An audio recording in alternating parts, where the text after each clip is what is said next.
유덕한 여자는 존영을 얻고 근면한 남자는 재물을 얻느니라.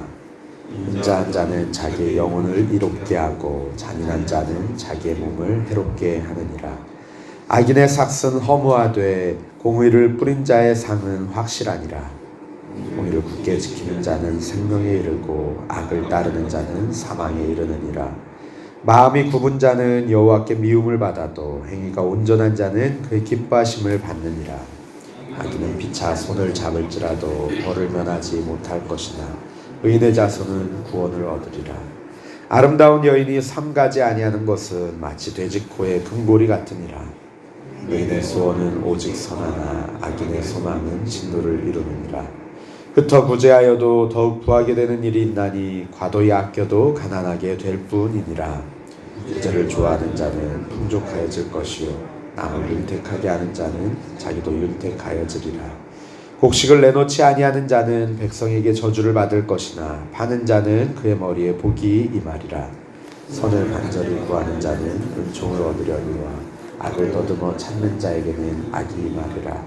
자기의 재물을 의지하는 자는 패망하려니와 의인은 푸른 잎사귀 같아서 번성하리라. 자기 집을 해롭게 하는 자의 소득은 바람. 미련한 자는 마음이 지혜로운 자의 종이 되리라.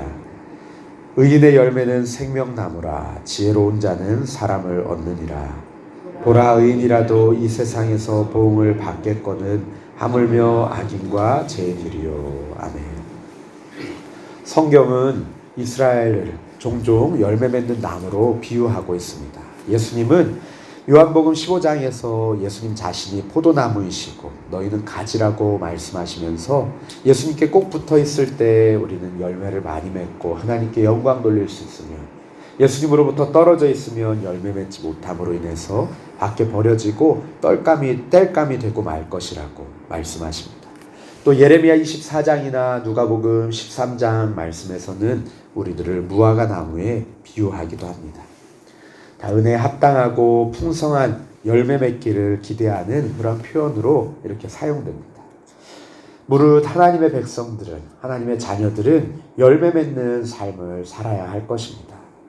오늘 본문의 30절에서 말씀하는 것처럼 생명나무의 열매를 맺기 위해서 우리에게 필요한 것이 무엇일지 본문 가운데 살펴보고 우리들의 삶 가운데 귀한 하나님 나라의 열매들을 풍성하게 맺는 우리의 삶이 되기를 소망합니다. 먼저 16절 말씀은 한 시 안에서 남녀를 대비하여 말씀을 합니다. 원문의 의미를 그대로 살려서 번역하자면 친절한 여자는 영광을 붙들지만 강포한 남자들은 재물을 붙잡는다입니다. 유덕한 여자는 친절한 여자, 매력적인 여자, 자비로운 여자를 가리킵니다. 또 이 근면한 남자라고 번역된 것은 이사야서 29장 20절 말씀에서 보면은 무자비하고 잔인한 폭군을 뜻하는 형용사로 사용되어서 강포한 자라고 번역되기도 합니다. 이 유덕한 여인은 영광을 붙들고 움켜쥐는 반면에 이 강포한 남자들은 재물을 붙든다라고 말씀을 하고 있습니다.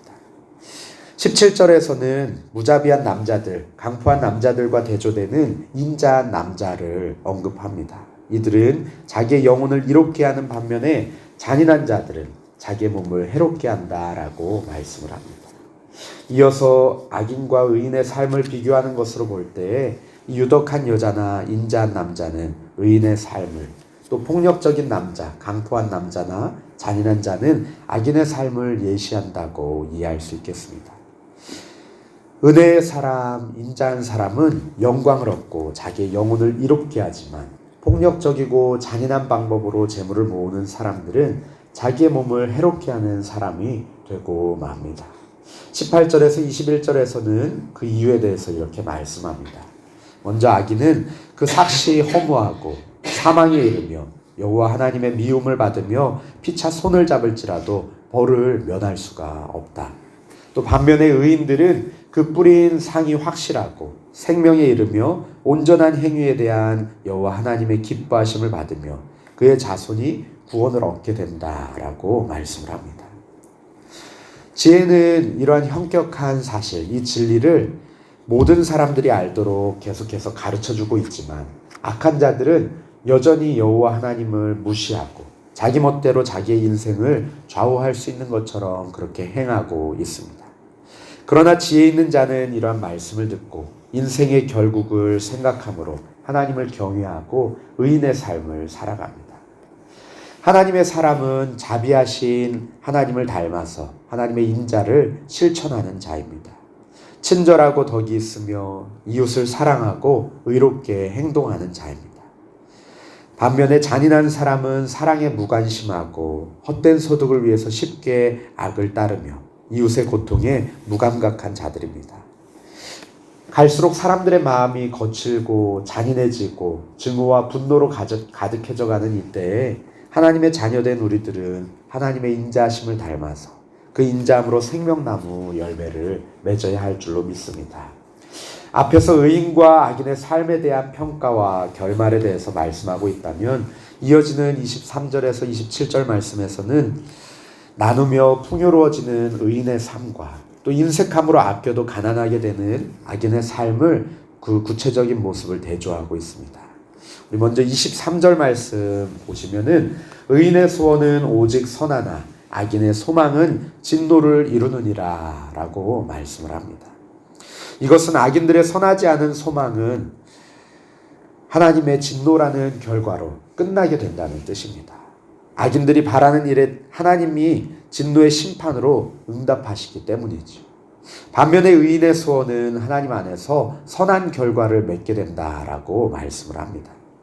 그 예로 24절에서 흩어 구제하여도 더욱 부하게 되고 또 25절에서 구제를 좋아하는 자는 풍족하여질 것이요 남을 윤택하게 하는 자는 자기도 윤택하여지리라 라고 말씀합니다. 반면에 악인들은 24절 말씀에는 과도히 아껴도 가난하게 될 뿐이고 또 26절에서는 곡식을 내놓지 아니하는 자는 백성에게 저주를 받을 것이다 라고 말씀을 합니다. 악인들의 선하지 않은 재물 축적은 자기 생각에는 그렇게 하는 것이 더 큰 부를 얻는 것이고 더 잘 사는 길이다라고 지혜롭게 사는 길이다라고 생각하지만 결국은 하나님의 진노를 불러일으키는 일이고 백성들의 저주를 한 몸에 받는 길입니다. 반면에 나누고 베푸는 의인의 삶은 하나님께서도 기뻐하시고 본인도 풍족해지며 다른 이들도 윤택하게 하는 길입니다. 경험해 보신 분들은 알겠지만 참된 복은 홀로 많이 갖고 독식하는 것이 아니라 다른 이들과 나눔으로 완성이 됩니다. 하나님께서 우리에게 주신 은혜와 사랑을 흘려보낼 때 우리 영혼이 이롭게 되고 생명을 누릴 수가 있습니다. 그래서 어릴 때 부르던 주일학교 찬양 가사에 보니까 이 진리를 담고 있었습니다. 사랑은 참으로 버리는 것, 버리는 것, 버리는 것. 사랑은 참으로 버리는 것, 더 가지지 않는 것. 이상하다 동전 한 입 움켜잡으면 없어지고 쓰고 빌려주면 풍성해져 땅 위에 가득하네. 이처럼 하나님의 사랑을 흘려보낼 때, 나누게 될 때에 더욱더 풍성해지고 가득하게 되는 것이죠. 우리 27절 말씀을 한번 같이 읽어보겠습니다. 27절 말씀입니다. 선을 간절히 구하는 자는 은총을 얻으려니와 악을 더듬어 찾는 자에게는 악이 임하리라. 아멘. 하나님을 경외함으로 하나님의 형상을 따라 지음받은 이들을 돌보고 사랑으로 섬기는 의인의 삶은 그 선한 삶은 생명나무 열매를 많이 맺게 될 것입니다. 하나님의 은총이 그에게 함께하게 될 것입니다. 그러나 혼자서만 살겠다고 아등바등하는 악인의 삶 가운데는 악이 임할 것이고 하나님의 진노를 이루며 열매 없어 찍어버려 불에 던져지는 무화과 나무와 같이 될 것입니다. 사실 돈이 있으면 편하고 또 여유도 있습니다. 그래서 잠언 10장 15절 말씀처럼 재물이 그의 견고한 성이 되기도 합니다. 실용적인 측면에서는 참으로 추구할 대상입니다. 하지만 동시에 잠언은 재물을 선용할 대상이지 의지할 대상이 아니라고 분명히 말씀하고 있습니다. 28절 말씀을 같이 읽어보겠습니다. 시작. 자기의 재물을 의지하는 자는 패망하려니와 의인은 푸른 잎사귀 같아서 번성하리라. 아멘.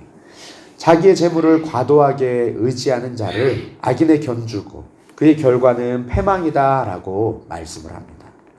재물을 선용하는 것은 유익하지만 지나치게 재물에 의지하고 거기에 목을 매게 되면 도리어 덫이 되어서 걸려 넘어지고 말 것입니다. 자신의 재물에서 안전을 보장받으려고 과도히 인색한 자는 그 끝이 좋지 않습니다. 결국 망하게 되고 맙니다. 오히려 안전은 하나님께 맡기고 하나님이 맡기신 재물을 하나님의 일을 위하여 사용하며 사랑을 베푸는 의인은 푸른 잎사귀와 같이 번성한 나무가 될 것입니다. 자기의 재물을 의지하며 떵떵거리던 자는 패망하여 자기 집을 해롭게 하고 그에게 남은 소득은 바람뿐이라고 말씀합니다. 그에게는 안전한 미래가 없고 텅 빈 공허함만 남게 되는 것이죠. 지혜로운 자는 재물의 주인도 하나님이심을 잘 알고 있습니다. 자신의 소유나 은사의 많고 적음에 관계없이 1달란트를 받았던 5달란트를 받았던 상관없이 이 모든 것을 하나님께 선물로 받았음을 인정합니다. 그렇기 때문에 재물을 모으고 쓰는 일에 있어서도 중요한 것은 하나님의 소유권과 사용하는 권을 인정하는 태도이죠. 인간적인 계산만으로 악착같이 모으면 많아지고 또 나누면 가난해진다고 생각해서는 안 됩니다. 나눔의 구제는 도리어 하나님의 풍요를 누리는 길이 되죠. 돈이 우상이 되지 않게 하는 것이 참다운 지혜이고 청지기의 삶을 살 때 이러한 지혜를 누릴 수가 있습니다. 마지막으로 30절, 31절 말씀을 같이 읽겠습니다. 30절, 31절입니다. 시작. 의인의 열매는 생명나무라. 지혜로운 자는 사람을 얻느니라. 보라, 의인이라도 이 세상에서 보응을 받겠거든 하물며 악인과 죄인이리요. 아멘. 예수님은 천국을 겨자씨 비유에 비추어 말씀하시면서 모든 씨보다 작은 이 겨자씨로부터 자란 후에는 풀보다 커서 나무가 되어 공중의 새들이 와서 그 가지에 깃들이는 것이 바로 천국이다라고 말씀을 하십니다. 잠시 와서 이 땅에서 나그네와 같이 살다가 본향으로 돌아갈 우리의 인생 가운데 움켜쥐고 아등바등하고 살다가 내 몸도 해롭게 하고 다른 이들에게 저주를 받고 하나님의 진노를 받는다면 얼마나 안타깝고 처량한 삶이겠습니까? 주님께서 우리에게 맡기신 것들을 하나님의 나라와 의를 위하여 사용하고 또 지혜롭게 베풀며 나누며 살아가면서 청지기로서 이 재물을 선용하고 나의 영혼도 이롭게 하고 다른 이들도 윤택하게 하며 하나님의 복이 임하여서 많은 사람들이 그 가지에 깃들이는 천국과 같은 삶이 저와 우리 성도님들의 삶이 되시기를 간절히 바랍니다.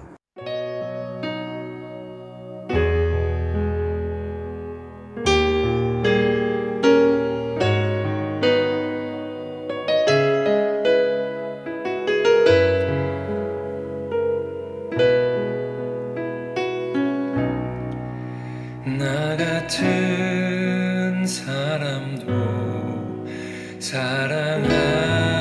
사랑하시나요?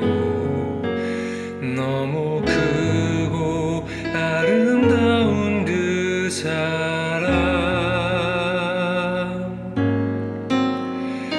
그 사랑 내 맘 넘치니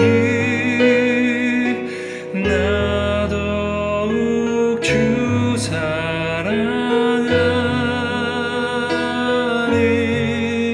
나의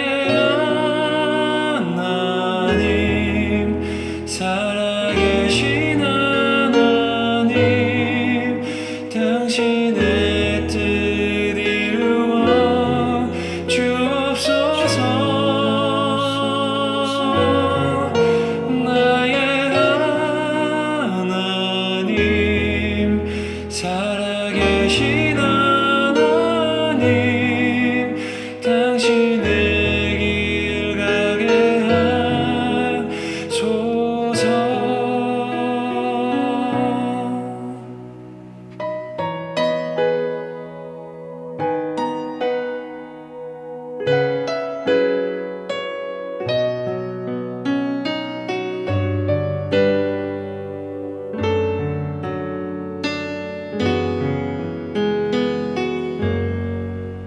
나 같은 사람도 사랑